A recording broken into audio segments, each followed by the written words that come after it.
स्वागत आपका। मैं हूं योगेंद्र। आप देख रहे हैं बजट 2026-27। वित्त मंत्री निर्मला सीतारमण ने अपना बजट पेश कर दिया है और अगर बजट की बात करें तो पिछली बार से लगभग 8% का इजाफा इसमें हुआ है। पॉल्यूशन कम हो, इसको लेकर के काफी फोकस रखा गया है और कहा गया है कि सोलर पैनल बिजली बनाने के लिए उसी के साथ में बैटरी के जो प्रोडक्ट्स हैं या इंपोर्ट अगर आप करेंगे तो वो थोड़े सस्ते होंगे। सीएनजी जो मिक्स होगी उस पे बायोफ्यूल में उस पे उन्होंने टैक्स को रिड्यूस किया है। इसी तरह से अगर विदेश यात्रा पे जो टीसीएस लगता था उसको 5 से घटा करके 3% कर दिया है।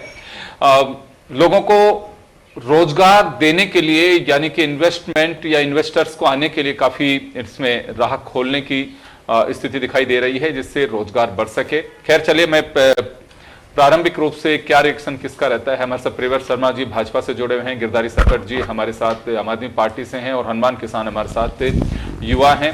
हनुमान, आपके पास में आना चाहूंगा, क्या राह दिखाई देती है बजट में अगर और देखें तो एक बार के लिए, क्योंकि अभी तो डीपली जब हम लोग देखेंगे तब पता चल पाएगा। वैसे देखिए, इस बजट के बाद में युवाओं में भारी आक्रोश और 100% निराशा आएगी, क्योंकि पता नहीं ये कैसा दौर चल रहा है कि इस समय अब सरकारी जो भर्ती है उनकी तो घोषणा होना ही बंद हो गई। एक दौर हुआ करता था जिसमें बजट को आने के बाद में युवा गांव से शहर आते थे पढ़ने के लिए कि इस बार बजट में 10 लाख 20 लाख 50 लाख कुछ तो घोषणा हो सरकारी रोजगार के लेकर।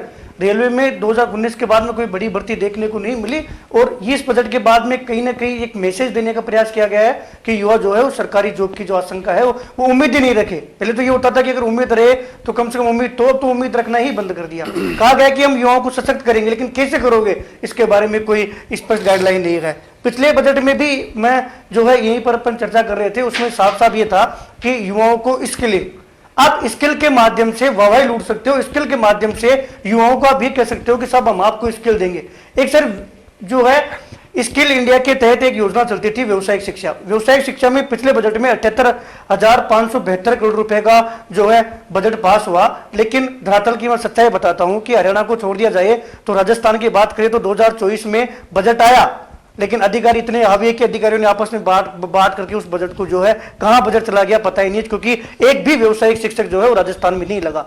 2024 में बिड जारी होती है, 2025 में बिड पूरी होती है, पूरी होने के बाद में सरकार को पता पड़ता है कि साहब इसमें तो 2-2 लाख रुपए लेकर घोटाला हो गया, तो फिर बिड रद्द हो जाती है। अब 2026 आ गया, आपने उस 78,572 करोड़ में से जो राजस्थान को लगभग 400 के आसपास करोड़ रुपए मिले होंगे, उन 400 करोड़ का क्या किया? स्किल के नाम पे तो केवल और केवल युवाओं को बेवकूफ बनाने का काम किया जाता है, जो कि जिंदा जागता एग्जाम्पल है व्यवसायिक शिक्षा। और इस बजट में दूर दूर तक रोजगार को लेकर कोई भी उम्मीद हमें दिखाई देती नजर नहीं आ रही है। चलिए, शेयर बाजार भी इस समय बहुत बड़ा गोता खा रहा है। पहले 1600 अंक की गिरावट है, निफ्टी में भी 700 अंक की गिरावट देखी जा रही है, लेकिन इसका कितना असर होगा। मैं चलिए गिरधारी जी आपके पास में आना चाहूंगा, कैसा लग रहा है बजट? कुछ राह दिखाई दे रही है? क्योंकि पार्टी लाइन से ऊपर उठ के भी अगर हम सोचें तो निर्मला जी के बजट के तुरंत बाद की मैं रिएक्शन देखना चाहूंगा। पार्टी से बंद करके आपका बयान होगा या वाकई कुछ इसमें है नहीं, या है तो फिर किस तरह से इसे आप बताएंगे? देखिए सर, जो बजट है वो बहुत अच्छा लग रहा है, सुनने में भी अच्छा लग रहा है और देखने में भी अच्छा लग रहा है। बाकी बजट की जो एक्चुअल रिपोर्ट है वो 1 साल बाद में बन पाती है।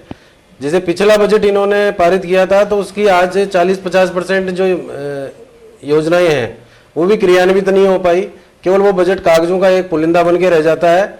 और जब जनता तक अंतिम छोर पर बैठे हुए व्यक्ति तक बजट का लाभ नहीं पहुंचता तब तक वो बजट कोई मायने नहीं रखता। और जिस तरीके से ये बजट पेश हुआ है तो इस बजट से पहले तो सब कुछ हो ही चुका। आज ईयू के साथ में हमने 110% से 10% 15% पे ले आए, वो सब हो गया। रूस से तेल खरीदने का मैटर था तो ट्रंप ने अपना जो टैरिफ लगा के और उसमें गड़बड़ कर दिया। आज शेयर मार्केट आप देख रहे हो कि किस तरह से पिछले 1 साल से शेयर मार्केट गोते खा रहा है। तीसरा, सोने चांदी में जिस तरह से उतार चढ़ाव आ रहा है तो लोगों को अब ये स्थिति पैदा हो गई कि यार क्या करना है क्या नहीं करना, आगे भविष्य क्या होगा, सरकार क्या हमारे बारे में भी सोच पाएगी, क्योंकि ये आम आदमी की सरकार नहीं है। आम आदमी, अंतिम छोर पर बैठे हुए आदमी को जरूरत रोटी कपड़ा मकान रोजगार की होती है। और इस बजट में मुझे नहीं लगता कि इन 4 चीजों पे कोई बात हुई है। इस पे बात हुई है विदेशी इंपोर्ट एक्सपोर्ट की, जो हमारा व्यापार घाटा ऑलरेडी पहले ही माइनस चल रहा है, चाहे वो किसी भी कंट्री के साथ में देख लीजिए आप, चाहे पाश्चात्य जो देश है उनके साथ में देख लीजिए, चाहे चाइना के साथ में देख लीजिए, चाहे अदर अड़ोसी पड़ोसी देशों के साथ है, हमारा व्यापार घाटा है वो बिल्कुल नेगेटिव जा रहा है। हमारे देश पे कर्ज है, आज 2014 में जितना कर्ज था उसका 3 गुना ज्यादा कर्ज आज हमारा बढ़ चुका है। और ये बजट जो हमारा कर्ज 3 गुना ज्यादा हुआ है और अंतिम छोर पे बैठे हुए व्यक्तियों को कोई सुविधा नहीं है। कैंसर पे कह रहे हैं कि 7 दवाइयों पे हमने छूट दी है। अरे भाई, कैंसर जैसी जो एक गंभीर बीमारी है इसमें तो पहले ही आपको निःशुल्क रखना चाहिए। ये बीमारी ऐसी है जो किसी के भी घर में हो सकती है, चाहे अमीर और गरीब तो देखते नहीं है, तो इसमें तो लगाना ही नहीं चाहिए। फिर पिछली बार आपने बजट में 12 जो लाख का छूट दिया था तो आपके पास और देने के लिए कुछ बचा नहीं था। फिर आप देखिए कि पिछले कोरोना के दौरान बैंक का जो रिजर्व बैंक की रेपो रेट है लगातार वो 9% से 8%, 7.5% तक आ गई थी, 3-4 बार डिक्रीज हुई थी।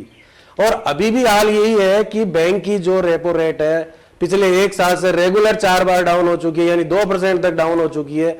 और बैंक एक ऐसा है जो देश की अर्थव्यवस्था को परिलक्षित करता है। और बैंक के माध्यम से आप क्या मैसेज देना चाहते हो? रेपो रेट डाउन करने का सीधा सीधा मतलब है मार्केट में लिक्विडिटी नहीं है, और हम रेपो रेट डाउन करके और लोगों को पॉजिटिव उत्साहित करना चाहते हैं कि आप लोन लीजिए, सस्ता लीजिए, ले लीजिए, जिससे मार्केट हमारा चल सके। तो रिजर्व बैंक का ये जो रेपो रेट डाउन होना, ये सीधा सीधा संदेश है कि हमारी अर्थव्यवस्था की हालत अच्छी नहीं है, उसके भी कैंसर हो गया है। और उसके बाद में आप नियमित रूप से एमएसएमई पे छूट दे रहे हो। आप बैंक जाइए, एक आम आदमी से मैं निवेदन करना चाहता हूं कि वो अपना प्रोजेक्ट लेके और बैंक में जाए, उसको लोन मिल जाए तो मान लेना कि एमएसएमई काम कर रही है। और अगर लोन नहीं मिलता है, वो अपने चहेते लोगों को ही मिलता है, तो फिर मानिए कि बस ये सब कागजी कार्रवाई है। इसके बाद में आप राजस्थान को क्या मिला, बहुत इंपॉर्टेंट बात है, क्योंकि जब मोदी जी की सरकार थी तो वसुंधरा जी की सरकार थी, उस बजट में वसुंधरा जी को कुछ नहीं मिला था, पूरे राजस्थान में नथिंग, जीरो। और वही स्थिति आज है कि मोदी जी की सरकार में भजनलाल सरकार को क्या मिलता है, हमारे लिए इंपॉर्टेंट ये है जी। तो अशोक गहलोत साहब को दिया, आपका ये कहना है? बिल्कुल दिया। अशोक गहलोत साहब ने देखो आईआईटी लाए, मेट्रो लाए। ये नहीं कह रहा, आपने कहा कि ना वसुंधरा राजे को दिया ना भजनलाल को दिया, क्योंकि केंद्र का है बजट। तो आपको ये लगता है कि भाजपा शासित जो राज्य सरकारें रही हैं उनको कुछ नहीं मिला? नहीं, मेरा निवेदन ये नहीं है कि भाजपा शासित को नहीं मिला। मेरा निवेदन ये है कि राजस्थान को वसुंधरा और मोदी जी की नहीं बनती थी तो मोदी जी ने नहीं दिया। अब भजनलाल जी के और मोदी जी के, अमित शाह जी की बनती है, कितनी बनती है ये बजट ही तय करेगा। बजट में राजस्थान को क्या मिलेगा ये राजस्थान की जनता के लिए इंपॉर्टेंट है। हम आज ये तो बात नहीं कह रहे बिहार को और तेलंगाना को तो देना ही देना है सरकार बचाने के लिए। तो अब बजट का कितना % बिहार और तेलंगाना और बंगाल में जाता है, क्योंकि बंगाल में चुनाव है, वहां कितना % जाता है, राजस्थान जैसे राज्यों को क्या मिलता है, ये बहुत इंपॉर्टेंट है। ये अभी पूरा विश्लेषण के बाद में पता लगेगा ये सब चीजें तो। लेकिन बजट का जिस तरीके से दवाइयों पे छूट किया है, अच्छा पहल है। एक अभी मैं रास्ते में देख रहा था न्यूज कि जो एक्सीडेंटल क्लेम है, एक्सीडेंट क्लेम पे पहले टैक्स लिया करते थे, अब टैक्स में छूट दी। मुझे तो बड़ा अफसोस हुआ कि एक मृत व्यक्ति को मुआवजा जो मिलता है उस पर भी टैक्स लेते थे। जब दही, छाछ, लूण, मिर्ची पे टैक्स लेते थे समझ में आती थी, लेकिन मरे हुए व्यक्ति को मिलने वाली सहायता राशि पे टैक्स लेते थे। ये देश के लिए शर्मनाक बात है। तो ये आने वाले समय बताएगा कि राजस्थान में अंतिम छोर पे बैठे हुए गरीब आम आदमी के लिए क्या हुआ, युवाओं के लिए क्या, महिलाओं को सशक्त किया कि नहीं किया, या बिहार की तरह 10,000 रुपये देके ही वोट लेने, क्योंकि वोट तो अब इनकी जेब में अपना तरीका है इनके पास में। तो क्या वोट लेने के लिए पैसे बांटने हैं, या महिलाओं के लिए रियलमी योजना आई है, युवाओं के लिए 2 करोड़ प्रति वर्ष जो देना था इनको रोजगार, वो रोजगार अभी तक तो दे नहीं पाए। इस बार क्या देते हैं देखना पड़ेगा जी। खैर चलिए, हम प्रारंभिक रूप से चर्चा कर रहे हैं क्योंकि सेंसेक्स 1600, 2000 और अब 2300 के अंक से गिरावट है। इसी तरह से निफ्टी में भी गिरावट है, ये बड़ी गिरावट देखी जा रही है। तो मैं चले मैं प्रियव्रत जी के पास में जाऊंगा, लेकिन आशीष सल्दानिया जी भी हमारे साथ में जुड़े हुए हैं। आशीष जी, क्या लग रहा है आपको बजट को लेकर के, क्या इसकी खूबी है और क्या खामी दिखाई दे रही है आपको? देखिए, पहले तो मैं पूरी भारतीय जनता पार्टी को बधाई दे देता हूं कि बजट शुरू होने से पहले एलपीजी के दाम बढ़ा दिए। 50 रुपए एलपीजी के दाम इन्होंने आज फिर बढ़ा दिए और इससे पहले 1 महीने पहले 150 रुपए बढ़े थे। तो इसके लिए भारतीय जनता पार्टी को बधाई कि बजट खुला नहीं, उससे पहले दाम बढ़ गए। तो बधाई क्यों दे रहे हो इसमें? बधाई देंगे ना, हमारी जनता जो है वो बधाई दे रही है कि साहब बढ़ाते रहो, कम तो करो मत। जनता कम करने की आशा कर रही है और भारतीय जनता पार्टी बढ़ा रही है। तो ये बढ़ाई का उनको इसलिए दे रहे कि भाई आपके खाते में जाएगा पैसा। बहुत अच्छी बात है कि मोदी जी अमीर बन जाएंगे, सीतारमण जी अमीर बन जाएगी, भारतीय जनता पार्टी अमीर बन जाएगी। लेते रहो टैक्स लेते रहो, दाम बढ़ाते रहो, जनता को रियायत दो मत और फिर बजट को ले जाओ 2047 तक कि 2047 को हम विकसित भारत कर देंगे। 2026 की बात करेंगे नहीं, 2047 तक ले जाएंगे। 2022 में सबको पक्का घर देने की बात थी, 2047 तक ले गए। 2022 तक 100 स्मार्ट सिटियां बनाने की बात थी, 2047 तक ले गए। 2022 तक 2 करोड़ नौकरियां प्रति वर्ष देने की बात थी, वो आज तक इन्होंने दी नहीं। और बात कर रहे हैं कि ये हमारी जीडीपी ये बढ़ गई, हमारी जीडीपी वो बढ़ गई। अरे भाई जीडीपी बढ़ गई, प्रति व्यक्ति आय बढ़ी, प्रति व्यक्ति आय बढ़ी। आय का मतलब होता है व्यक्ति की जेब में पैसा हो। अगर जीडीपी बढ़ रही है, विकास दर बढ़ रही है, तो देश के व्यक्ति की जेब भी बढ़नी चाहिए। लेकिन उसकी जेब पे तो घाटा लगता जा रहा है। उसका जो कर्ज है, उसका कर्ज बढ़ता जा रहा है। पहले उसका कर्ज 3,90,000 था, आज 4 लाख के पार पहुंच गया।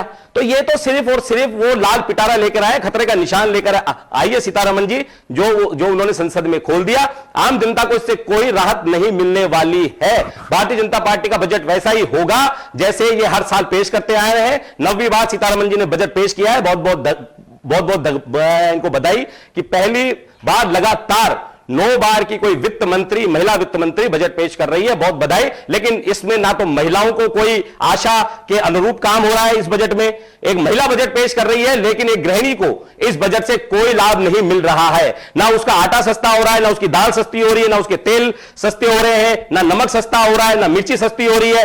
उसके लिए कोई फायदा नहीं बच्ची, बल्कि उसके बच्चों की पढ़ाई और महंगी हो रही है। लेकिन यह बजट सिर्फ पेश करेंगे और जुमले देंगे। यह बजट उद्योगपतियों के लिए है, आम नागरिक के लिए, आम जनता के लिए, गरीब के लिए, मजदूर के लिए यह बजट नहीं है। यह कर्ज माफ करेंगे बड़े बड़े सेठों का, बड़े बड़े उद्योगपतियों का, बड़े बड़े बिजनेसमैनों का, बड़े बड़े व्यापारियों का। लेकिन उस व्यक्ति की आय बढ़ाने का काम नहीं करेंगे जो निचले छोर पर बैठा हुआ इस बजट की ओर आशा के रूप में देख रहा है। यह बजट निराशाजनक बजट है। और मैं तो यह कहता हूं कि भारतीय जनता पार्टी, आप बजट ऐसे ही पेश करते रहो, देश को नीचे ले जाने का काम करते रहो। 6.8 से विकास दर आप 7.2 तक बता रहे हो, लेकिन जनता को फायदा क्या हो रहा है? विकास दर तो बढ़ रही है, आम आदमी पे कर्ज लगातार बढ़ता जा रहा है। जो 3,90,000 था वो 4,25,000 30,000 पहुंच गया है। तो इससे जनता को फायदा कहां मिलने वाला है? एमएसएमई सेक्टर की इन्होंने बात की। आज वो 3 लाख करोड़ का जो उसमें दबाव बन रहा है, जो क्रेडिट गैप है उसके दबाव में वो मरता जा रहा है। जो 45 दिन की इन्होंने कहा था कि 45 दिन में भुगतान करना है, पिछले बजट में 45 दिन का भुगतान करके उसको बेचारे को मारने का काम किया। आज लघु उद्योग बंद होते जा रहे हैं, उन्हें काम नहीं मिल रहा। और कोविड के बाद तो स्थितियां ऐसी हो गई थी, जीएसटी इन्होंने ऐसी लगा दी, नोटबंदी ऐसी कर दी, सब कुछ खत्म हो गया। लेकिन उसका उद्धार करने का इनका कोई मंशा नहीं है। इनको तो सिर्फ लोग लुभावनी बातें करनी है, ऐसा बजट पेश करना है जो इनके मित्रों को फायदा पहुंचा सके। बिल्कुल अच्छी बात कही हमारे साथी ने कि आज देश में कर्जा कितना बढ़ गया है। पहले 55 लाख करोड़ रुपए 2014 में, 26 मई 2014 में जब भारतीय जनता पार्टी की सरकार नहीं थी, यूपीए की सरकार थी, तब 55 लाख करोड़ था। और आज कर्जा 225 लाख करोड़ से ऊपर पहुंच गया है। चले मैं आऊंगा वापस आपके पास में, क्योंकि अभी प्रियव्रत जी भी हमारे साथ हैं, जरा उनको भी सुन लेते हैं। प्रियव्रत जी, आपके साथी लोगों के बड़े आरोप हैं कि इसमें कोई दिशा नहीं दिखाई दे रही है, ना को जनता को राहत की तस्वीर इसमें दिखाई दे रही है। मैं आपका रिएक्शन चाहूंगा, क्योंकि आप शासकीय दल की पार्टी के नेता भी हैं। जी देखिए, हमारे पार्टी के यशस्वी प्रधानमंत्री जी का एक ही सोच थी कि पहले रिफॉर्म, परफॉर्म और फिर ट्रांसफॉर्म। उन तीनों को ध्यान में रखते हुए यशस्वी वित्त मंत्री जी ने 9वां बजट पेश किया है। और अभी जो बजट की थीम थी वो 3 आयामों पर थी। एक तो उत्पादकता को बढ़ाएं, कैसे आम लोगों की आकांक्षाओं को पूरा करें, और किस तरीके से सबका साथ सबका विकास सबका हो, जिसमें युवा, गरीब, किसान और महिला चारों वर्गों को ध्यान में रखते हुए किस तरीके से इस बजट को किया जाए, जिससे कि 2047 के विकसित भारत के संकल्प को पूरा किया जा सके। 9 साल से उसी रोड मैप पे काम हो रहा है और ये भी बजट उसी को समर्पित बजट है, जिसमें सभी क्षेत्रों को ध्यान रखा गया है। चाहे एमएसएमई की बात करें तो 7 लाख करोड़ रुपए के लोन की सुविधा अभी दी है, 20,000 करोड़ रुपए का इक्विटी का फंड अभी इस बजट के अंदर और अलॉट किया, जिससे कि एमएसएमई के लिए प्राविधान पूंजी की व्यवस्था की जा सके। माइक्रो यूनिट के लिए 2000 करोड़ की व्यवस्था की गई है। सड़क और इंफ्रास्ट्रक्चर के लिए जो कभी इनकी सरकार में 6 लाख करोड़ से ऊपर का बजट तक नहीं बनता था, अभी 12,20,000 करोड़ रुपए केवल और केवल इंफ्रास्ट्रक्चर के लिए इस बजट में भी किया है, जो लास्ट ईयर 11 लाख करोड़ रुपए का बजट था। तो जो इंफ्रास्ट्रक्चर में, क्योंकि हम कैपेक्स पे पूरा ध्यान दे रहे हैं, देश में संपदा कैसे बढ़े, संपदा से आय बढ़ेगी, केवल खर्चा करने से नहीं, संपदा भी क्रिएट होनी चाहिए। तो 12,20,000 करोड़ रुपए का जो कैपेक्स है वो निश्चित तौर पर देश की एसेट क्रिएशन करेगा, साथ ही साथ रोजगार भी बनाएगा और लोगों के अंदर जो कैश का फ्लो है वो भी बढ़ेगा। यदि मैं बात करूं बैंकिंग क्षेत्र की, तो आज हमारा एनपीए जिस तरीके से सुधारा, 2014 में हमारी सरकार ने जब संभाला था तो एनपीए था 11% और अभी हमारा ग्रोस एनपीए हो गया 2.2%।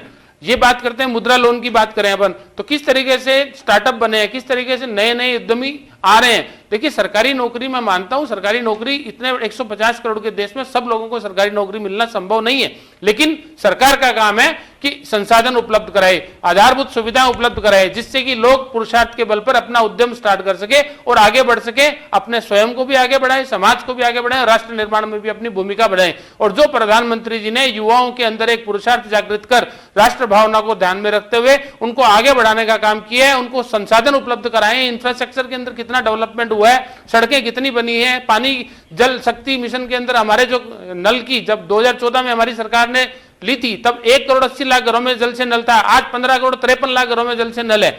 आप देखिए आंकड़े बोलते हैं, ये बोलने से रटे रटाई भाषाएं अपन कितनी भी बोल दें, लेकिन जो काम प्रधानमंत्री जी के नेतृत्व में हुआ है पिछले 10 साल में, वो सारे आंकड़े सब गूगल पे भी उपलब्ध है, सरकारी पोर्टल पे भी उपलब्ध है। उनको आप जाइए, 2014 में हम कहां थे, 2025 में हम कहां आकर के खड़े हुए हैं। आज 53 लाख करोड़ का बजट बनाना कोई आसान बात नहीं है, और 53 लाख के करोड़ के बजट का मतलब 53 लाख करोड़ रुपए की रेवेन्यू को भी करना। ये बात करते हैं जीडीपी की टू डेट की। जीडीपी टू डेट में मैं आपको बता दूं, भारत की स्थिति आज भी अच्छी है। जब हमने 2014 में सरकार ली थी तब जीडीपी थी 1.8 ट्रिलियन डॉलर, ठीक है, आज है अपन 4.3 ट्रिलियन डॉलर पे। तो GDP to debt ratio important है, अमाउंट इंपॉर्टेंट नहीं है। आज अमेरिका का 120% है, चाइना का 110% है, और हम अभी भी 56% के ऊपर खड़े हैं। जब हमने सरकार ली थी तब भी 56% ही था। तो हमने जीडीपी टू डेट रेशियो, इस बजट की एक थीम ही है कि सबसे पहले हमने फिस्कल डेफिसिट को कंट्रोल करने की बात करी, इन्फ्लेशन को कैसे कंट्रोल किया जा सके, और उसके बाद में जीडीपी टू डेट रेशियो कैसे कंट्रोल में रहे। इन तीनों कांस्टेंट को ध्यान में रखते हुए बजट को हमने बनाया, उसके लिए संसाधन उपलब्ध कराए। जो हमारा लास्ट ईयर का बजट था उसमें रेवेन्यू के टारगेट हमने समय से पहले पूरे किए, चाहे वो टैक्स रेवेन्यू के हो, चाहे वो डायरेक्ट टैक्स के हो या इनडायरेक्ट टैक्स के हो, सभी रेवेन्यू को पूरा करते हुए, सभी संसाधनों को उपयोग करते हुए, और हमने पूरा बेनिफिट आम जनता को कैसे मिले, देश का नागरिक समृद्ध कैसे हो, सुदृढ़ कैसे हो और सुशक्त कैसे हो, इस पे ध्यान रखते हुए पूरा का पूरा फोकस किया। और यह बजट पूरा का पूरा उसी को समर्पित है। और मैं यशस्वी वित्त मंत्री जी को धन्यवाद देता हूं कि यह बजट उन्होंने नारी तू नारायणी के सनातन संस्कृति को साकार करते हुए बनाया और प्रूव किया है पिछले 9 साल से वो लगातार करती आ रही है। जी, औद्योगिक विकास को बढ़ावा दिया जाएगा। मैं गिरधारी जी आपके पास में आना चाहूंगा, क्योंकि आप किसान कौम से जुड़े हुए हैं। 2-3 चीजें कही इन्होंने। ये कहा है किसान की आमदनी बढ़ेगी, उस पर हमारा फोकस है। 2022 में डबल की बात थी, लेकिन वो पीछे रह गई। तर्क ये बीजेपी का कि किसान आंदोलन और लोग रिफॉर्म्स को लागू नहीं करने देना चाह रहे थे, लेकिन खैर अब 500 जलाशयों में अमृत सरोवर के एकीकृत विकास से मत्स्य पालन को बढ़ावा मिलेगा। पशुपालन क्षेत्र को उद्यमशीलता में कैसे जोड़ा जा सके, उस पर फोकस किया गया है। इसी तरह से कोकोनट यानी कि नारियल की जो खेती है उससे किसान की आमदनी बढ़े।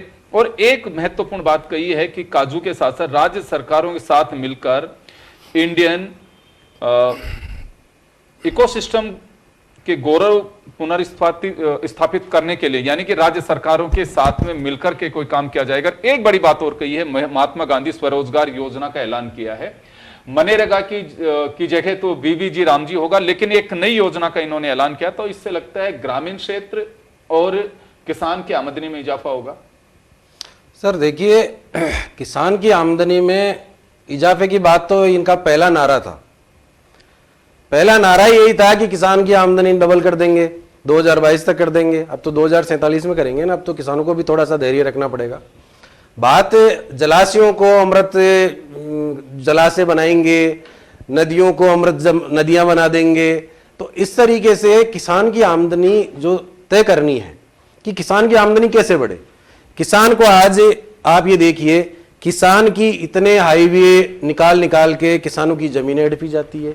उसके लिए उन्होंने ऐसे कानून बना दिए कि आपको देना ही पड़ेगा। उसके लिए उनको डीएलसी रेट पे उनको मुआवजा दे रहे हैं। तो निश्चित रूप से किसानों को क्या मिल रहा है? किसानों से तो छीना जा रहा है। दूसरा, इन्होंने पहले कृषि कानून लेके आए थे, तो इनकी विचारधारा, इनकी सोच है वो कृषि कानूनों में परिलक्षित हो गई थी कि ये कृषि कानूनों के माध्यम से किसान को क्या देना चाहते थे या किसान से क्या लेना चाहते थे। तो आज जिस तरीके से जीडीपी में ग्रोथ रेट जो एग्रीकल्चर का पार्ट है वो दिन प्रतिदिन गिरता जा रहा है, सर्विस सेक्टर बढ़ता जा रहा है, तो किसान का अगर एग्रीकल्चर का अगर जीडीपी में योगदान बढ़ता तो हम भी मानते हैं कि पिछले 10-12 साल में इन्होंने किसानों के लिए काम किया। दूध की रेट आज आम किसान को क्या मिलती है, जबकि मार्केट में उसी के जो मैन्युफैक्चरर आगे ऊपर होते हैं उनकी क्या मिलती है। तो किसान को आज किसान से टमाटर 5 रुपए, 4 रुपए, 7 रुपए किलो खरीदा जाता है, मार्केट में 50 रुपए किलो बिकता है। तो किसान के लिए आज कृषि उपज मंडियों में जाते हैं किसान, उनके बेचारों के जो एमएसपी है, एमएसपी मिल नहीं पाती, उनको ये कह दिया जाता है कि ये तो काला है, ये गोरा है, ये मोटा है, ये छोटा है। अरे अनाज की कोई साइज नहीं होती ना, अनाज के दाने तो अलग अलग साइज के होते हैं। अगर बारिश गिर गई तो उन्होंने किसान को सेफ्टी देने के लिए फसल बीमा योजना लेके आए।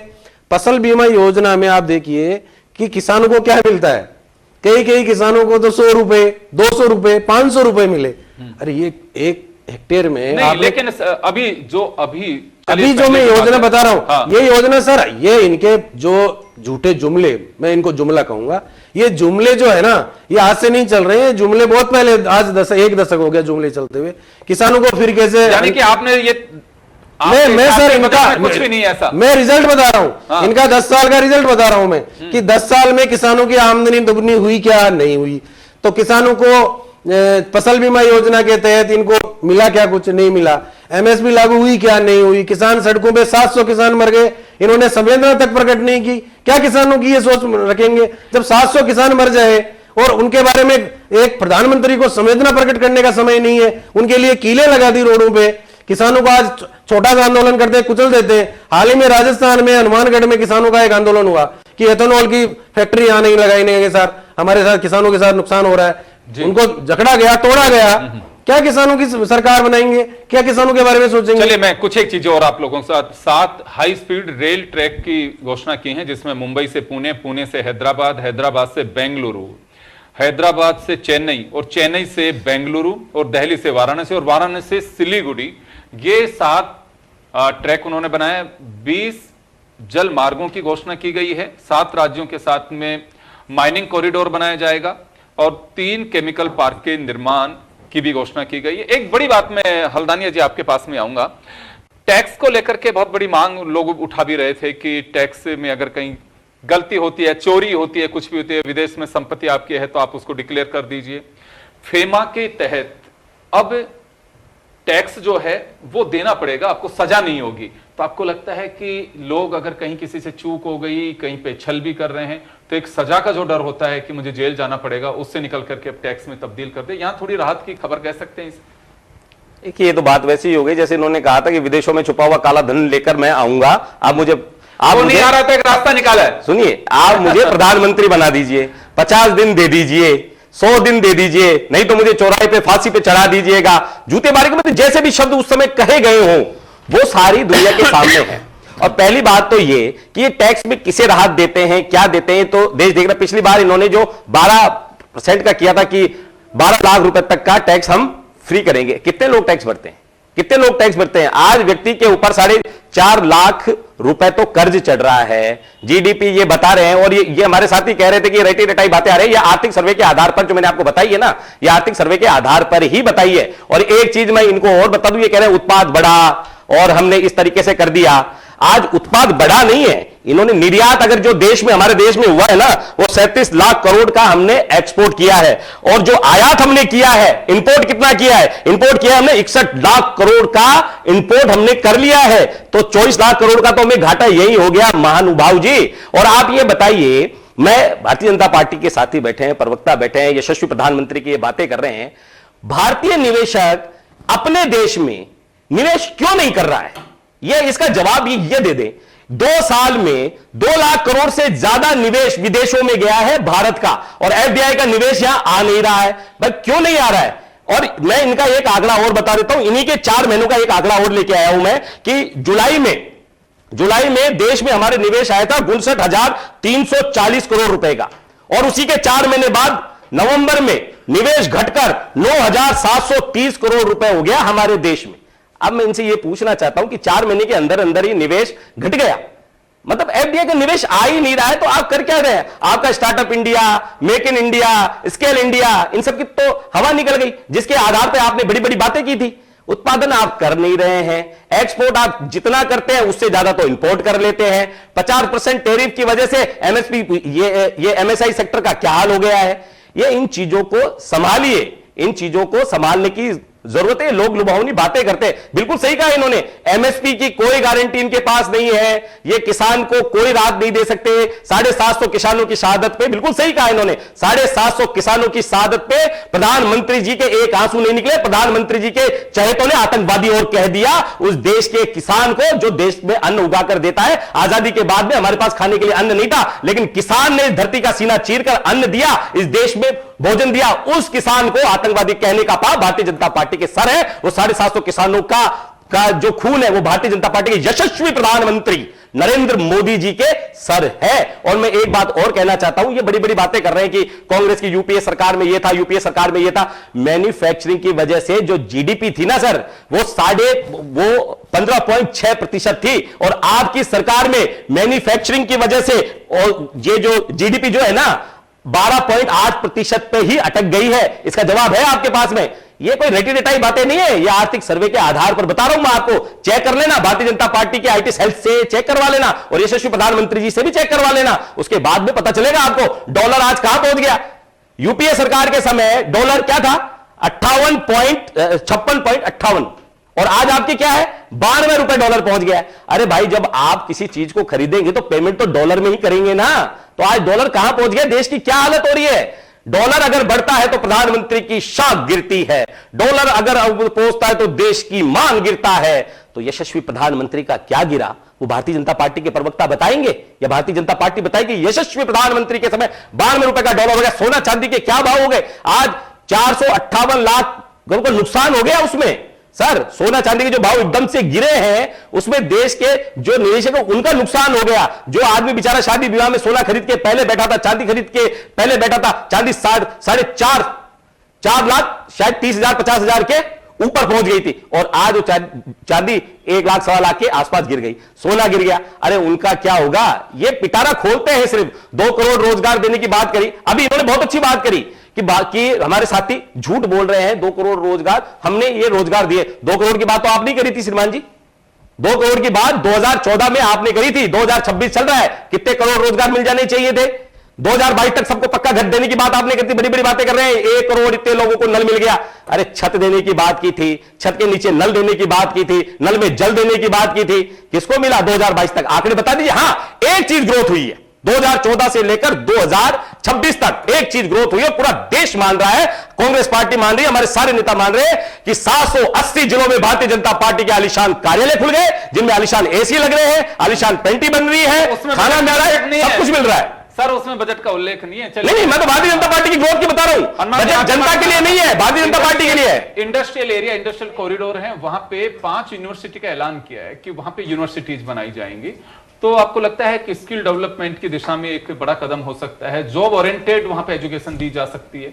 देखिए, जब तक इसकी मॉनिटरिंग नहीं होगी सर, ये सब हवाई बातें हैं, क्योंकि प्रदेश के युवा लगातार ये उम्मीद करता है। पिछले बजट की मैं भी बात बता रहा था, लगातार हम ये देखते हैं जब बजट पास होता है तो खुशी होती है कि चलो ठीक है, अब इन्होंने सरकारी नौकरी का तो सपना दिखाना बंद ही कर दिया कि हम 2 करोड़ के लिए बोलेंगे, फिर आप हमसे सवाल करोगे, इसलिए ना रहेगा बांस ना बजेगी बांसुरी। अब छोड़ो, सरकारी की हम बात ही नहीं करेंगे, और कोई प्रश्न पूछेगा तो इसके आड़ में कह देंगे साहब सबको सरकारी जॉब देना जो है पॉसिबल नहीं है, इसलिए हम सरकारी जॉब को तो हम खत्म ही कर रहे हैं। लेकिन सर स्किल के माध्यम से ये एक बहुत बड़ा जुमला है जिसको युवा अब समझ रहा है। आज प्रदेश का युवा, देश का जो युवा है वो क्राइम में जा रहा है। आप देखिए साइबर हो, दुनिया भर के सट्टेबाजी हो, दुनिया भर की चीजें हो, ये सब चीजें इसलिए कर रहा है क्योंकि वो एक बेरोजगार है, उसको रोजगार मिल ही नहीं पा रहा। स्किल के माध्यम से तो ये तो और भी फर्जीवाड़ा है।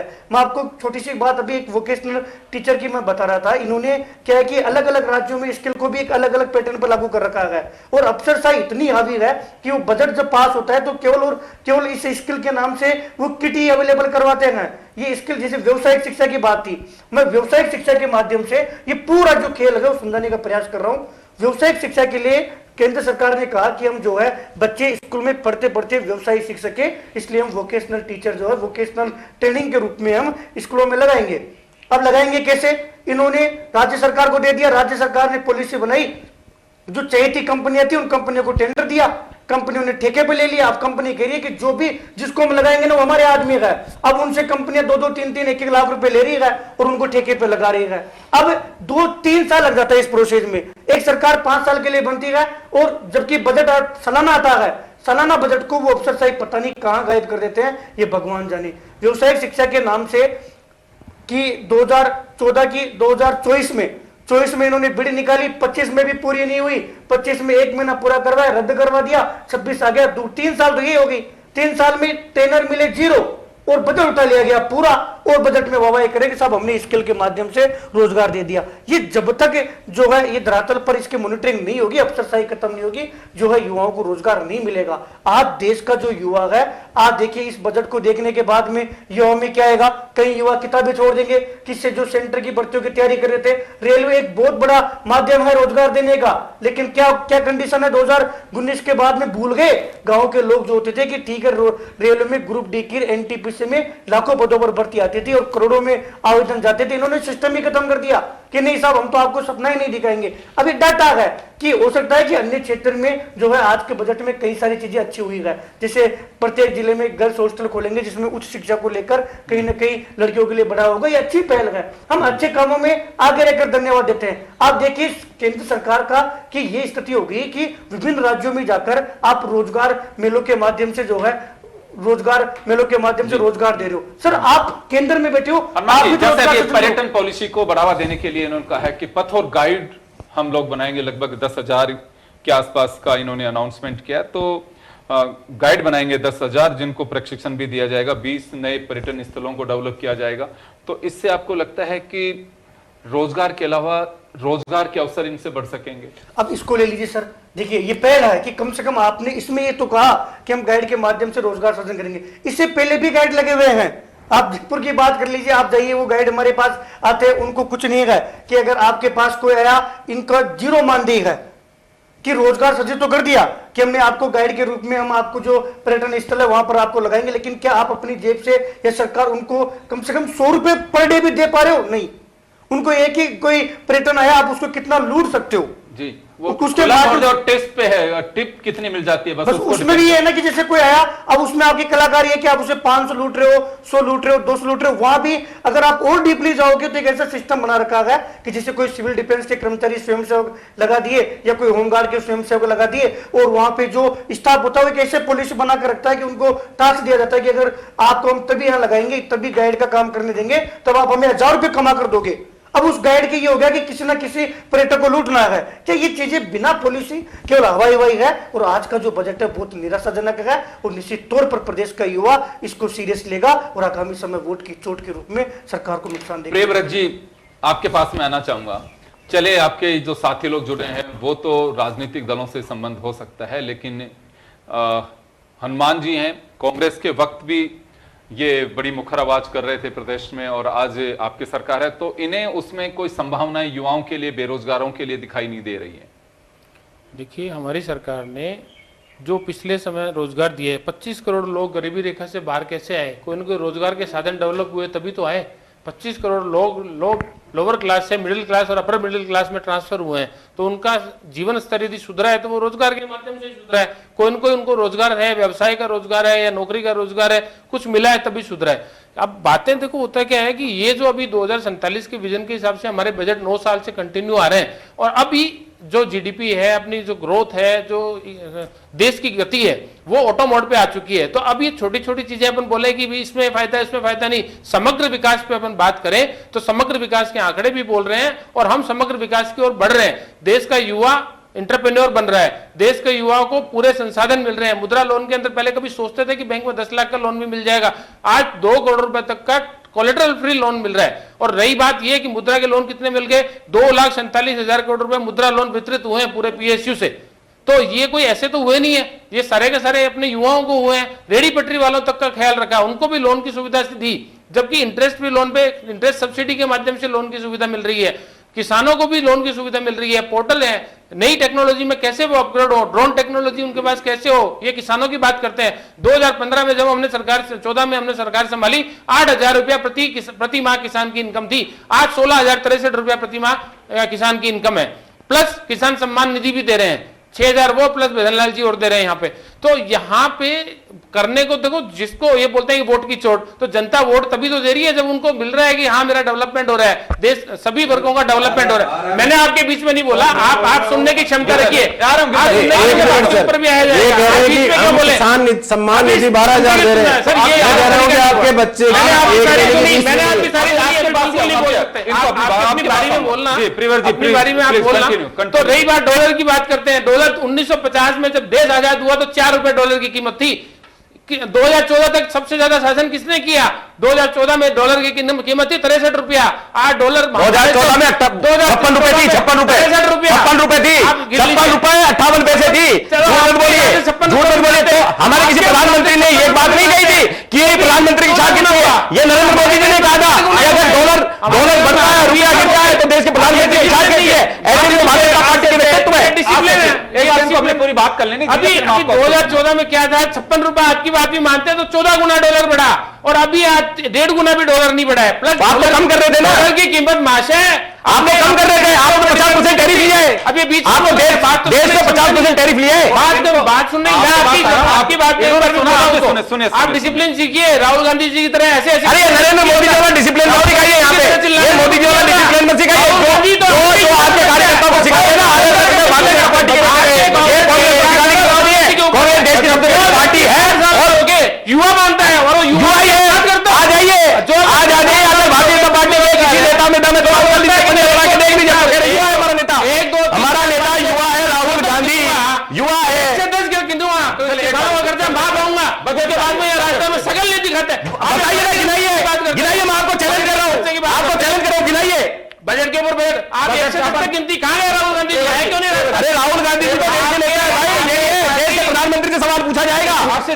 सुनिए आपकी पार्टी राहुल गांधी, ये फिर राहुल गांधी जी को बता जाते हैं। अरे आज देश के प्रधानमंत्री नरेंद्र मोदी, इनको याद दिलाइए। ये भारतीय जनता पार्टी के लोग भूल जाते हैं कि देश के प्रधानमंत्री नरेंद्र मोदी है।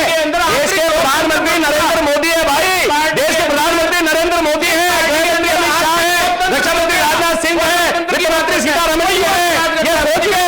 देश के प्रधानमंत्री राहुल गांधी नहीं है, नरेंद्र मोदी है। समझिए, अपने विवेक का इस्तेमाल कीजिए। भारतीय जनता पार्टी राहुल गांधी, राहुल गांधी, राहुल गांधी, राहुल गांधी, राहुल गांधी। अरे प्रधानमंत्री नरेंद्र मोदी है भाई, प्रधानमंत्री तो नरेंद्र मोदी है। 11 साल से देश नरेंद्र मोदी से सवाल पूछेगा, 11 साल से देश नरेंद्र मोदी से सवाल पूछेगा कि राहुल गांधी से पूछेगा। सही बात है। अब एक मिनट प्रियव्रत जी सुनिए, आप लोग केवल बजट पे फोकस करिए, दाएं बाएं जाएंगे तो ये डिबेट खराब होगी। मैं जो मान रहा हूं कि आपको बजट पे फोकस करना चाहिए। बजट में क्या है, जो कुछ आपके पास में आज कर सुधारों के अंदर बजट में कितनी बड़ी बात कही गई है। इनकम टैक्स को ले लीजिए, सेस को 2% कर दिया गया है, टीडीएस के प्रावधानों में चेंज किया गया है। बाहर एक बड़ी डिमांड थी, काफी आपके खुद भी आप मुझे लगता है सीए हैं, एक डिमांड थी लोगों की कि मेडिक्लेम को और हाउस लोन को भी पुरानी रिजीम की तरह से इसमें शामिल किया जाए। तो ये बड़ी डिमांड भी थी, कुछ प्रोफेशनल जो पेशेवर लोग हैं उनकी भी थी कि इसको एटलीस्ट शामिल किया जाना चाहिए। इससे क्या फर्क पड़ेगा, पैसा तो आ ही रहा है ना सरकार के पास में, इसको इसमें शामिल नहीं किया। लेकिन देखिए क्या होता है कि जब पहले इनकम की स्लैब कम थी एग्जाम्प्ट, आज 12,75,000 रुपए तक तो वो टैक्स ही नहीं है। तो सरकार भी ये चाहती है कि सिस्टम से जो सरलीकरण है टैक्स का वो तभी संभव है जब 10% का स्लैब दे दिया, फिर 20 का दे दिया, फिर 30 का, 12,75 तक इनकम ही नहीं है। एक तरफ तो हम बात करते हैं कि देश की जो पर कैपिटा इनकम है 2,80,000 रुपया है, 80% लोग रिटर्न भरते हैं, उसमें 5 लाख से ऊपर की रिटर्न नहीं आती है। और एक तरफ हम बात करें कि ऊपर के डिडक्शन कैसे मिलेंगे, दोनों चीजें पॉसिबल नहीं है। अपने को वहां पे डेटा भी देखती है सरकार, जब करती है तो 9 करोड़ रिटर्न जारी है ना, उसमें से 4 करोड़ रिटर्न तो टैक्स बिलो के नीचे ही जाती है। चाहे वो टैक्स की बिलो इनकम जब 5 लाख थी तो 5 लाख के नीचे थी, आज 12 लाख है तो 12 लाख से नीचे जा रही है। तो अपने को वो चीज भी देखनी पड़ेगी। सारे डेटा को ध्यान में रखते हुए कोई देश की पॉलिसी बनती है, कोई एक चीज पे नहीं बनती। 12,75,000 रुपया एक अच्छा अमाउंट है, घर में 4 मेंबर है, 50 लाख रुपए की परिवार की इनकम है, वहां तक तो उसको टैक्स नहीं देना। आज व्यापार की बात करो तो बिजनेस क्लास यदि कोई है, हाँ सरकारी कंपनी में, सरकारी नौकरी में कोई है तो उसको भी 12 लाख से ऊपर पे टैक्स लगेगा ना।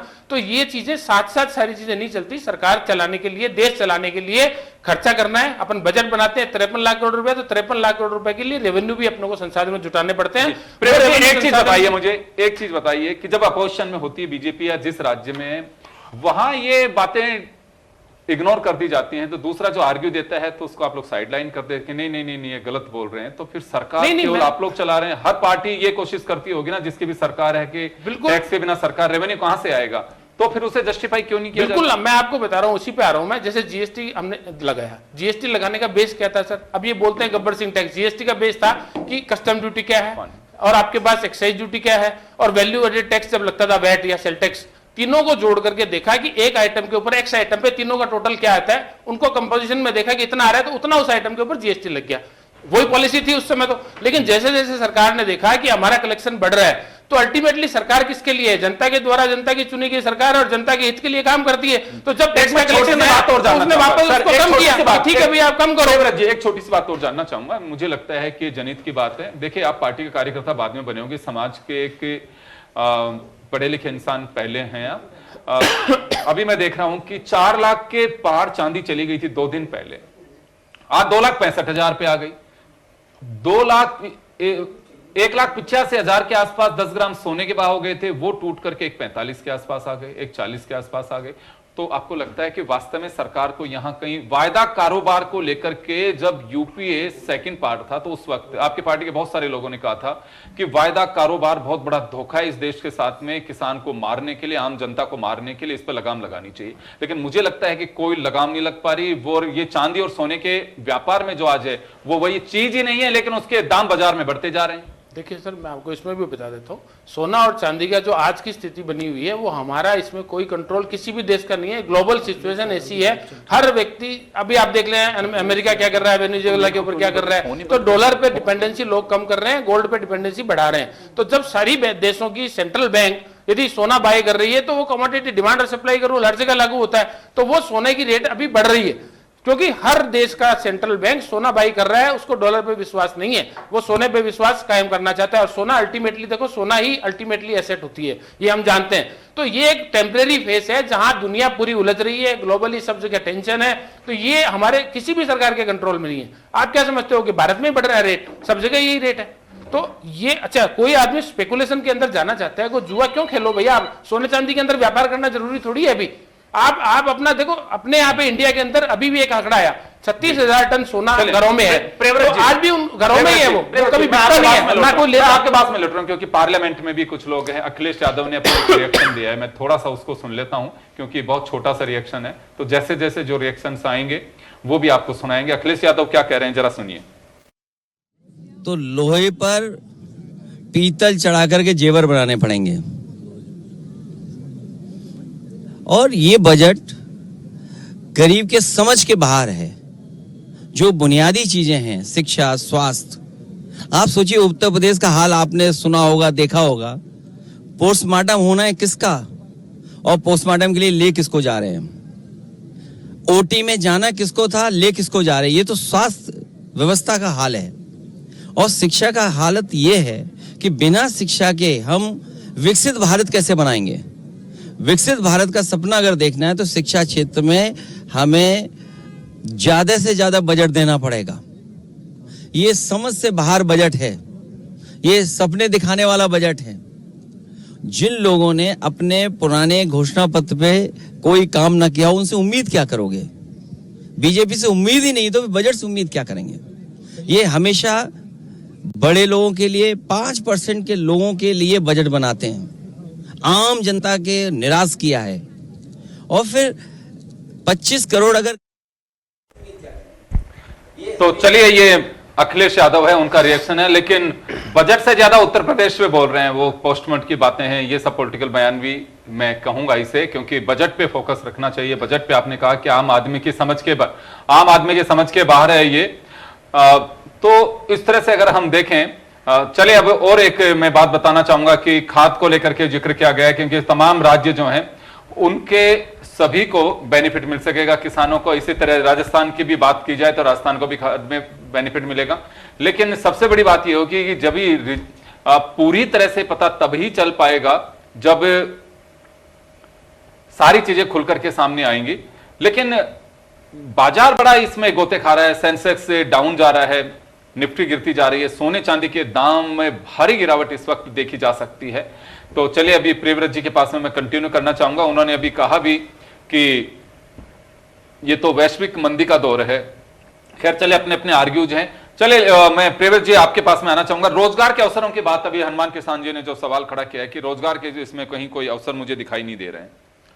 देखिए, सरकार रोजगार के लिए पूरी तरह से प्रतिबद्ध है। सरकार का काम है इंफ्रास्ट्रक्चर डेवलपमेंट करना। इंफ्रास्ट्रक्चर के अंदर क्या इंडस्ट्री का एनवायरनमेंट कैसे हो, इंडस्ट्रियलाइजेशन कैसे बढ़े, सर्विस सेक्टर में ग्रोथ कैसे हो, कैसे लोगों को अच्छी कम रेट पे, कैपिटल की कॉस्ट कम हो और उस पर उसको वित्तीय सुविधा मिले, तो वो सारे संसाधन सरकार जुटा रही है और दे रही है। और प्लस स्किल डेवलपमेंट की बात करें तो पिछले साल बजट में भी स्किल डेवलपमेंट के ऊपर काफी खासा बजट था और उस पर स्किल डेवलपमेंट लोगों का हुआ भी है। आज अपने स्किल के बेसिस पे लोग आगे बढ़ करके काम कर रहे हैं। सर्विस सेक्टर के अंदर ग्रोथ भी हो रही है, 9% से ऊपर की ग्रोथ सर्विस सेक्टर के अंदर आई है, वो सब स्किल डेवलपमेंट के कारण ही आई है। तो किसी भी जीडीपी के अंदर हर आंकड़े में ग्रोथ का जो कंपोजिशन होता है वो टाइम टू टाइम चेंज होता रहता है। अभी ये दौर जो है वो सर्विस सेक्टर का है। सर्विस सेक्टर के अंदर काफी ग्रोथ आई है, मैन्युफैक्चरिंग के अंदर भी काफी ग्रोथ है। एमएसएमई के अंदर आज 60% से ऊपर की एमएसएमई ग्रोथ जो रोजगार दे रही है वो एमएसएमई दे रही है। और एमएसएमई के अंदर 2,47,000 करोड़ रुपए का जो लोन की सुविधा है वो एमएसएमई को देने के लिए अभी बात हुई है। 20,000 करोड़ रुपए का इक्विटी का फंड बनाने की बात हुई है। सरकार हर क्षेत्र में पूरा काम कर रही है। चले, टैक्स को लेकर के कहा है कि कुछ चीजें जो हमारे सामने आ रही हैं उसको लेकर के छोटे करदाताओं के लिए स्वचालित प्रक्रिया शुरू किया, यानी कि सेल्फ असेसमेंट कर सकेंगे। न्यूनतम वैकल्पिक कर के अंतिम कर बनाया जाएगा, जिसमें 15% से घटाकर 14% होगी। पूर्वोत्तर राज्यों की यानी कि ईस्टर्न स्टेट्स जो हैं उन्हें पर्यटन स्थलों को जोड़ने के लिए 4,000 बसों की सुविधा की बात की गई है। इसी तरह से प्रमुख औद्योगिक लॉजिस्टिक केंद्रों के आसपास 5 यूनिवर्सिटीज की बात की गई है। 1500 माध्यमिक विद्यालयों में कंटेंट लैब स्थापित की जाएंगे। एमएसएमई की मदद के लिए कॉर्पोरेट मित्रों का दस्ता तैयार किया जाएगा। गिरधारी जी, आपके पास में आना चाहूंगा मैं। धीरे धीरे चीजें जो सामने आएंगी उससे पता लगेगा कि बजट में और कहीं क्या कुछ मिला हुआ है। बाजार जिन कॉरिडोर्स की बात करें तो सड़क के कॉरिडोर की बात की, रेल मार्ग की बात की गई है। इसी की तरह यूनिवर्सिटीज की बात कही गई है। किसानों के लिए मूंगफली या चंदन के जो है उसको लेकर के मार्केट दिया जाएगा। किसानों के क्रॉप को एक उचित प्लेटफॉर्म मिल सके उसके लिए कहा गया है। समय पे खाद बीज दवा मिल सके उसके लिए कहा गया है। तो इससे कहीं कुछ राहत मिलेगी? देखो सर, सोच अच्छी है, नो डाउट। बजट में जैसा जो शब्द जाल बुना गया है, इसको मैं शब्द जाल कहूंगा, और उलझा हुआ शब्द जाल है कि ये बजट केवल कॉरपोरेट को समझ में आएगा और बिजनेसमैन को समझ में आएगा।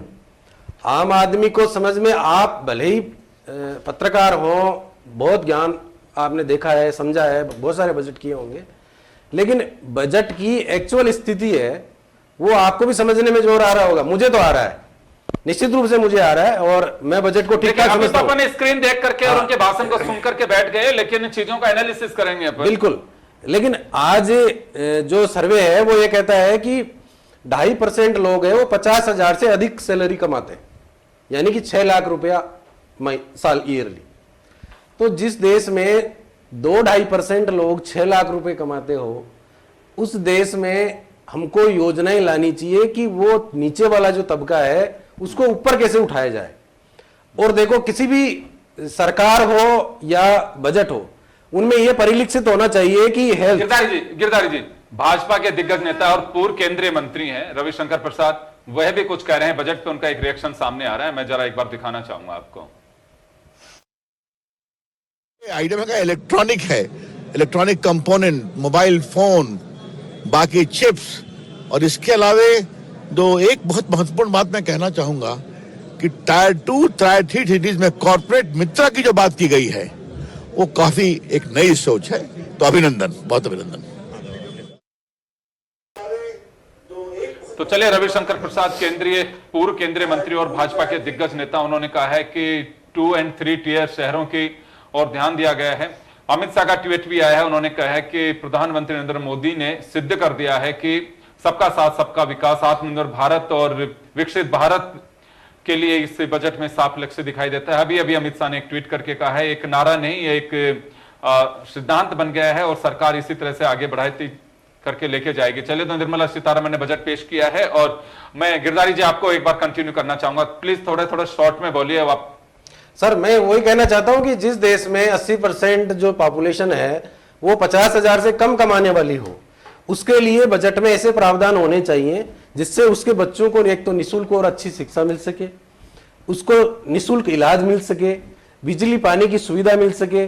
आज मैं आपको सोलर वाली बात करता हूं। एक सोलर हर घर पे जो है सोलर लगाने का प्रधानमंत्री जी आह्वान किया है, बहुत अच्छी पहल है, लेकिन उसमें इतनी खामियां हैं जो मैंने व्यक्तिगत रूप से उनका रिसर्च किया है कि आप सोलर लीजिए, प्राइवेट कंपनी से डायरेक्ट लगाते हो वो सस्ता पड़ता है और सरकारी योजना के तहत लगाते हो वो महंगा पड़ता है। अगर डायरेक्ट लगा लिया तो आपको जो बिजली बोर्ड है उसके कनेक्शन से आपको अटैच नहीं किया जाएगा, आप उस स्कीम के तहत लोगे तो आपको रूफटॉप दिया जाएगा।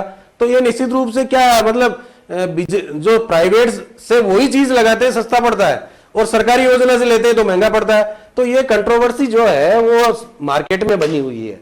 और जिस तरह से आप बात कर रहे थे यूनिवर्सिटीज की, बहुत अच्छी बात है, बहुत अच्छी पहल है, लेकिन मैं कह रहा हूं कि नई यूनिवर्सिटीज खोलने से पहले हमारे बजट को तो बढ़ा लिया होता शिक्षा के क्षेत्र में। और जो यूनिवर्सिटीज हैं, आज मैं राजस्थान की बात करता हूं, राजस्थान की यूनिवर्सिटी में हमारे जयपुर की यूनिवर्सिटी राजस्थान की सबसे बड़ी यूनिवर्सिटी है, उसमें आज है जो टीचरों की इतनी कमी है जिसकी आप सोच नहीं सके, और नीचे का स्टाफ तो पूरा ठेके पे चलता है। एजुकेशन की क्वालिटी की कोई मतलब नहीं है, गुणवत्ता नाम मात्र की है। और जिस तरीके से आज फर्जी तरीके से परीक्षाएं जो है लीक हो रही है, चाहे रेलवे की हो चाहे बैंकिंग की हो, आए दिन हो रही है, इससे हमारा एजुकेशन सिस्टम थोड़ा ना सुधरेगा। हमारे को बेस लेवल पे काम करना पड़ेगा और जो काम करता है उसको करने नहीं दिया जाता है। अरविंद केजरीवाल जी ने दिल्ली में मॉडल बनाया, पंजाब में आज काम कर रहे हैं, अच्छा काम कर रहे हैं, देश में अच्छा एजुकेशन दिया ना, लेकिन उनको काम नहीं करने देना। और उनको चाहिए लॉलीपॉप लोग चाहिए जो उनके आसपास में मुर्गे की तरह बोलते रहे, वो लोग चाहिए। अच्छे टैलेंटेड और सख्त डिसीजन लेने वाले, क्विक डिसीजन लेने वाले लोग नहीं चाहिए। और ये बजट भी यही दिखाता है कि इस बजट में केवल औद्योगिक जो है सिस्टम है, कारपोरेट है पूरा का पूरा, कॉर्पोरेट का है, उसको कैसे फायदा पहुंचाया जाए, अपने लोगों का विदेश में गया हुआ पैसा 1 नंबर में मॉरिशस के तहत कैसे आए, ये सब इसमें प्रावधान अच्छे कर दिए। लेकिन आम आदमी की बात करते हैं, बिजली पानी शिक्षा स्वास्थ्य की बात कहीं भी, रोजगार की बात कहीं नहीं है, महिलाओं के लिए कहीं कोई बात नहीं है। महिलाओं के लिए कह दिया गया कि तुमको 10,000 दे देंगे। अरे 10,000 देने से महिला सशक्त नहीं हुई ना। तो ये बजट है, वो लोग समग्र विकास की बात करते हैं, मैं इसका समर्थक हूं।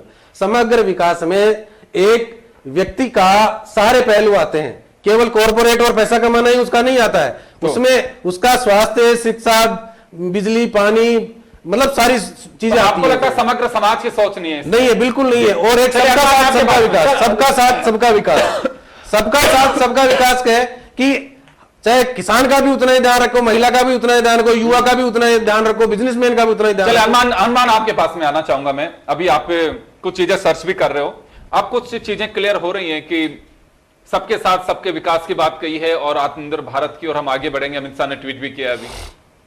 देखिए, अगर 2047 के हिसाब से तो आप युवाओं को सशक्त बना दोगे, लेकिन सर साथ में इनको समकालीन लेकर चलना पड़ेगा। अगर प्रदेश का युवा यहीं से अगर पिछड़ जाएगा तो 2047 आते आते वो इस कर्जे में डूब जाएगा कि वो आपके कागजों में जरूर सशक्त हो जाएगा, लेकिन धरातल से ये चीज़ है वो सरोकार बहुत दूर होगा। मैं सर आप बताऊँ कि 35 वर्ष तक के जो युवा हैं, युवा ज़्यादा दिन तैयारी नहीं करता, 3 से 4 साल ही वो सरकारी भर्ती की तैयारी करता है। और रही बात जो स्किल की, स्किल तो वो तभी ही सीख पाएगा जब आप उसको स्कूल में, चाहे 6ठी से लेकर 12वीं हो या फिर उसकी यूजी पीजी तक ही आप करवाओगे। अभी सर बात कर रहे थे कि हमने युवाओं को लेकर कई सारी जो स्किल है, पिछले बजट की 90% जो स्किल से संबंधित योजनाएं थी वो धरातल पर नहीं उतरी है। साथ में जो यूजी करके बैठा हुआ है, जो पीजी करके बैठा हुआ है, अभी मैंने थोड़ी देर 1 घंटे पहले एक्स पर युवाओं से सुझाव लिए थे। सारे युवाओं में निराश है कि इस बजट के बाद में क्या हम केंद्र की भर्तियों की तैयारी करना बंद कर दे। हमें उम्मीद थी कि जिस प्रकार नीट में पेपर लीक हुआ, विभिन्न स्टेट में जो पेपर लीक हो रहे हैं, इससे संबंधित कुछ इस बजट में ऐसा कानून या कुछ पॉलिसी लेके सरकार कहेगी कि कोई भी राज्य हो, चाहे वहां बीजेपी की सरकार हो चाहे कांग्रेस की सरकार हो, अगर युवाओं के साथ कुठाराघात करेगी और अपने लोगों को बचाने का काम करेगी, बड़े मगरमच्छों को नहीं पकड़ेगी, तो केंद्र सरकार स्वतः संज्ञान लेकर वहां पर सीबीआई जांच करवाने जैसे कुछ प्रावधान युवाओं को, ताकि युवा सरकार की तरफ अट्रैक्ट हो। सर ने एक बात बहुत अच्छी कही कि हम बढ़िया काम कर रहे हैं तो तभी तो हमें युवा वोट दे रहे हैं। सर ये एक तरीके से कहीं ना कहीं युवाओं पर कटाक्ष है। युवा हो सकता है पहले नहीं समझ पा रहा हो, लेकिन अगर आप इस आड़ में कि हम रोजगार सरकारी भर्तियों की घोषणा भी नहीं करेंगे और आप हमें वोट भी दे रहे हो, इस बात को अगर लेकर चलोगे तो प्रदेश का युवा जवाब देना जानता है। क्योंकि अब आप लोगों की जो पोल है वो धीरे धीरे खुल रही है। अभी राजस्थान में एक OMR घोटाला हुआ था जिसमें आपने दबा दिया। राजस्थान में जब सरकार बनी थी तब आपने सीबीआई जांच के लिए कहा था कि हमें आते ही सीबीआई जांच करवाएंगे। 2.5 साल में आपने रीट भर्ती का नाम नहीं लिया, जबकि केंद्र नेतृत्व जब राजस्थान में वोट लेने के लिए आई था तब युवाओं को कहा था कि हमारी सरकार बनेगी, हम पिछली भर्ती उसमें भी मेन भर्ती रीट उसकी तो सीबीआई जांच कराएंगे, आपने नहीं करवाया। ये सारी बातें अब ये जो है आधुनिक युग है, अब सोशल मीडिया का जमाना है, प्रदेश का युवा एक एक बात समझ रहा है। अब न केवल युवा समझ रहा है, जबकि युवाओं पर एनर्जी खत्म करने वाले, एनर्जी लगाने वाले, उम्मीद रखने वाले उनके अभिभावक भी इस बात को समझ रहे हैं। इसलिए ये चीज ना सोचे कि वोट दे रहे हैं इसलिए हम भर्तियों की घोषणा ही नहीं करेंगे। मैं इस चीज को और मानता हूं कि सर कहीं ना कहीं सबको रोजगार देना संभव नहीं है, लेकिन आपने दरकिनारी कर दिया। इस बजट को बनाने से पहले कहीं तो सोचते कि 1 लाख रेलवे में भर्ती की घोषणा ही कर देते ताकि युवा कम से कम तैयारी तो कर लेते। कहीं ना कहीं सरकारी का एक डाटा तो इसमें देते, जिस प्रकार अन्य डाटा दे रहे हो ऐसे डाटा ऐसे लिख देते, झूठ ही बोल देते कि कम से कम वो युवा किताब तो नहीं छोड़ता। अब इस आड़ में कितने युवा क्राइम में जाएंगे। आप एक बार सारे डाटा आप चर्चा कर रहे हो, क्राइम का डाटा उठाना, जुए का डाटा उठाना, नशे में कौन पकड़ा जा रहा है, इनका डाटा उठाओ कि अपना देश का युवा कितने % युवा जो है साइबर क्राइम में फंस रहा है। साइबर क्राइम में थानों में फाइलें जो है ढेर बड़ी है और हर फाइल में युवा कौन सा निकलेगा, 20, 19, 18, 25 साल का युवा। तो इस ओर तो में ध्यान ही नहीं दे रहे हैं। चलिए आशीष जी आपके पास मैं आना चाहूंगा। उम्मीद है कि 1 मिनट में आप अपनी बात कर लेंगे क्योंकि एक समय कम है। 1 मिनट में प्रियव्रत जी को दूंगा। मूल बात अगर देखें तो इसमें कहीं कुछ अच्छी और कुछ बुराइयां सभी चीजों में होती हैं और अभी प्रियव्रत जी ने भी स्वीकार किया कि ऐसा नहीं है कि सरकारें काम करती हैं, पॉलिटिकल बयान एक अलग हो सकते हैं, लेकिन कुछ खूबी और कुछ उसमें खामियां हो सकती हैं। तो क्या मैंने सवाल किया था तो कुछ खूबियां भी होंगी इसमें? देखिए, खूबियां तो इस बजट में कुछ भी नहीं है क्योंकि भारतीय जनता पार्टी का बजट ही बिल्कुल निराशाजनक होता है और आज 11 साल हो गए। 11 साल में निराशाजनक बजट के अलावा इन्होंने देश को कुछ नहीं दिया। और बात में कर लूं जीएसटी की, अभी बहुत बड़ी बात कह रहे थे कि हमने जीएसटी को बढ़ाया फिर जीएसटी को घटाया। ये पहली बार देखा गया कि जीएसटी बढ़ाकर उसका भी इन्होंने उत्सव बनाया और जीएसटी घटाकर उसका भी उत्सव बनाया। 1 लाख करोड़ से ज्यादा तो इन्होंने अपने अंदर कर लिया पैसा और उसके बाद में जनता को इन्होंने राहत दे दी। बात करने 2000 के नोट की, ये अपना खुद का 2000 का नोट जो इन्होंने चलाया था भ्रष्टाचार रोकने के लिए, कालाधन रोकने के लिए, उसको तो ये चला नहीं पाए पूरे साल। अब 2000 का नोट कहीं दिखाई नहीं देता। बात करते हैं ये एजुकेशन की कि हर जिले में एक गर्ल्स कॉलेज खुलेगा।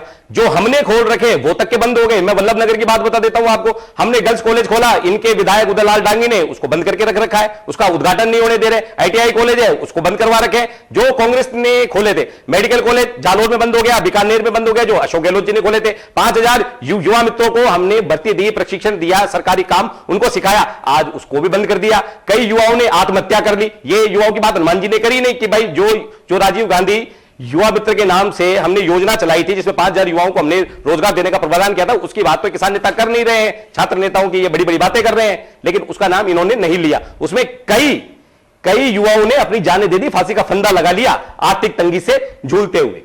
तो ये बजट ना महिलाओं के लिए बजट है, ना ये किसान के लिए बजट है, ना ये रोजगार के लिए बजट है, ना ये शिक्षा के लिए बजट है, ना ये चिकित्सा के लिए बजट है। कुल मिला के ये निराशजनक बजट है। ना इसमें पेट्रोल के दाम घटे, ना डीजल के दाम घटे, ना आटा तेल चावल दाम के घटे, कुछ भी नहीं घटा है, बल्कि इन्होंने बाहर डालने का काम किया है। एफडीआई में 63% की घटोतरी हुई है। 63% निवेश एफडीआई का अटक गया है, आ नहीं रहा है। इस देश में 2 लाख करोड़ से ज्यादा भारतीय कंपनी वालों ने बाहर निवेश कर दिया है। भारतीय जनता पार्टी उसको तो रोक नहीं पाई। स्केल इंडिया, स्टार्टअप इंडिया और मेक इन इंडिया, ये सब छलावा है। ये बजट निराशाजनक है। देश की जनता को, आम जनता को इससे सिर्फ निराशा मिलेगी, सिर्फ निराशा मिलेगी। चिकित्सा में भी निराशा है, शिक्षा में भी निराशा है, और घरों में जो हमारी माताएं बहनें बैठी हैं उनके चूल्हे में भी निराशा है। जवाब दिलवा दो। अब उम्मीद है कि आप भी सुनेंगे एक बार प्रियव्रत जी जो बात कहेंगे। प्रियव्रत जी, किसी को कुछ दिखाई नहीं दे रहा बजट में कि दिशाहीन बजट है, कुछ ऐसा दिख नहीं रहा, क्योंकि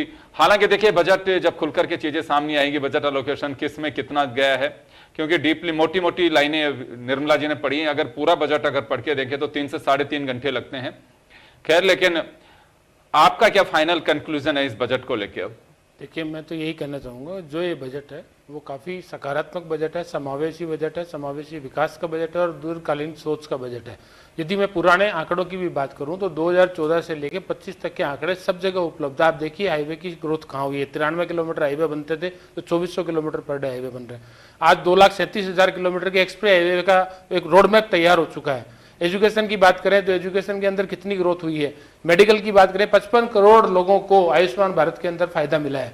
ठीक है, उसके अलावा 343 ऐसी योजनाएं हैं सेंट्रल गवर्नमेंट की जहां डीबीटी के माध्यम से सीधा पैसा मिल रहा है। नो लीकेज, जीरो करप्शन के ऊपर, जीरो टॉलरेंस नीति है करप्शन के ऊपर। तो जिस तरीके से सरकार काम कर रही है और जो आंकड़े अभी आ रहे हैं उसके हिसाब से अपन देखें तो आज की डेट में भारत बहुत ही नई तरक्की कर रहा है। हाँ, थोड़ा बहुत अभी ये जो दिख रहा है ग्लोबल टेंशन, वो उसके कारण से एक हो सकता है। जैसे बच्चा एकदम तैयार हो, बारिश आ रही है तो उसको लग रहा है कि हाँ भी ठीक है, लोगों को एग्जाम दे पाएगा नहीं दे पाएगा, ऐसा नहीं है। भारत का युवा सशक्त है, भारत का युवा जानता है, हर व्यक्ति यहाँ का समझदार है, वो समझ रहा है किसी के बोलने और समझने से कुछ नहीं होने वाला। उसको पता है कि देश में क्या हो रहा है, देश किस दिशा में जा रहा है, देश अच्छे हाथों में है और देश सही दिशा में जा रहा है और सही दिशा की ओर ये बजट जो है ये उसका एक पाथ है जो उसको पूरा करेगा और 2047 में विकसित भारत को इस देश का युवा ही अपने पुरुषार्थ के बल पर पूरा करेगा। ये मेरे को विश्वास है और सभी को विश्वास है। तो चलिए, प्रधानमंत्री ने कहा कि विपक्ष के सर्टिफिकेट की आवश्यकता नहीं है, बजट बहुत ही शानदार है। और निर्मला सीतारमण ने बजट पेश किया। देश के इतिहास में पहली बार संडे को बजट, माफ करिएगा, गिरिराज सिंह ने बात कही है कि विपक्ष के पीएम को विपक्ष के सर्टिफिकेट की आवश्यकता नहीं है, ये गिरिराज सिंह ने कहा है। तो चलिए, बजट में फिलहाल इतना ही, दीजिए इजाजत, नमस्कार।